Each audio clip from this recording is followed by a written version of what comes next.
Law 35 master the art of timing. एक घना जंगल था जहां हर चीज अपनी जगह पर थी और हर काम अपने समय पर होता था। सूरज अपने वक्त पर निकलता और चांद अपने समय पर चमकता।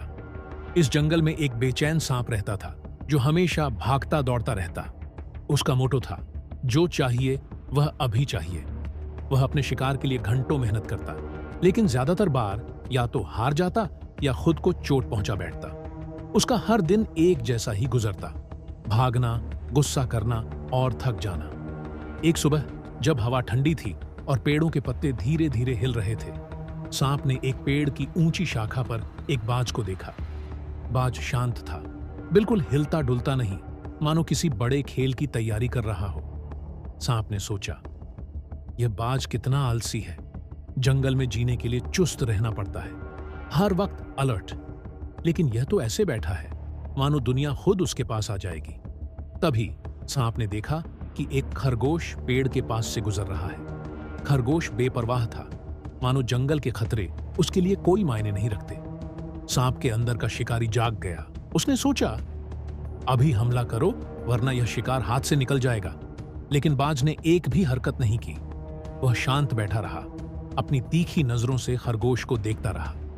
खरगोश पेड़ के नीचे एक छोटी सी खोखली जगह के पास आकर रुका और वहीं कुछ खाने लगा। और तभी बाज ने अपने पंख फैलाए और आसमान से सीधा खरगोश पर झपट्टा। एक सेकंड में उसने अपने मजबूत पंजों से खरगोश को दबोच लिया और वहां से उड़ गया। यह सब इतनी तेजी से हुआ कि सांप को कुछ समझने का मौका ही नहीं मिला। वह सिर्फ देखता रह गया। उसके दिमाग में एक ही सवाल घूम रहा था, बाज ने यह कैसे किया? सांप समझ गया कि बाज की ताकत उसकी शांति और सब्र में थी।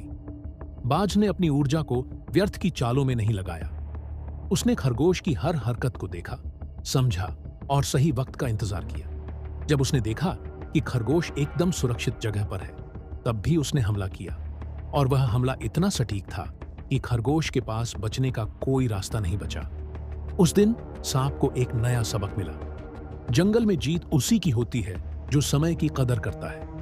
समय एक तलवार की तरह है, अगर तुमने इसे पकड़ना नहीं सीखा तो यह तुम्हारा वक्त खत्म कर देगी या तुम खुद को चोट पहुंचा बैठोगे। समय को समझना, उसका उपयोग करना और उसके साथ चलना एक कला है। यह एक ध्यान है।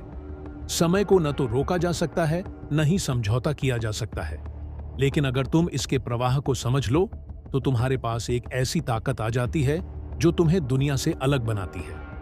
यह है law 35, the art of timing. जीवन के हर क्षेत्र में, चाहे वह दोस्ती हो, प्यार हो, व्यापार हो या जंग, तुम्हारा हर कदम सही वक्त पर उठना चाहिए। जो लोग जल्दी करते हैं वे अपनी ऊर्जा बर्बाद करते हैं, और जो देर से चलते हैं वे खुद को बेवकूफ बनाते हैं। समय एक संगीत की तरह है। अगर तुम सही सुर पकड़ लो तो दुनिया तुम्हारे साथ नाचेगी, लेकिन अगर सुर गलत हो गया तो तुम सिर्फ शोर मचाओगे। लॉ 35 को समझने के 3 कठोर नियम। Number 1, wait but stay ready. समय का इंतजार करना एक तपस्या है, लेकिन इंतजार का मतलब यह नहीं कि तुम बेकार बैठे रहो या सो जाओ। बाज को देखो, वह अपने शिकार पर बिना तैयारी के हमला नहीं करता। जब तक शिकार उसके लिए परफेक्ट नहीं होता, वह शांत और फोकस्ड रहता है। इंतजार उसके लिए एक्शन का हिस्सा है, न कि निष्क्रियता का बहाना। इंतजार करना एक रणनीति है, लेकिन बिना प्लानिंग के इंतजार करना मूर्खता है। Number 2, haste makes waste. जल्दबाजी का काम शैतान का। समय तुम्हारे खिलाफ तभी काम करता है जब तुम उसके प्रवाह को समझने की बजाय उसे खींचने की कोशिश करते हो। जल्दबाजी करना कभी कभी तुम्हें शिकारी की जगह खुद शिकार बना देता है। एक शक्तिशाली इंसान कभी जल्दबाजी नहीं करता। उसका हर कदम सोचा समझा होता है। हर कदम के पीछे एक रणनीति होती है। अगर उसे सही वक्त का इंतजार करना पड़े तो वह बिना घबराहट के इंतजार करता है, क्योंकि उसे पता है कि आवेगपूर्ण निर्णय लेना खुद के जाल में फंसने जैसा है।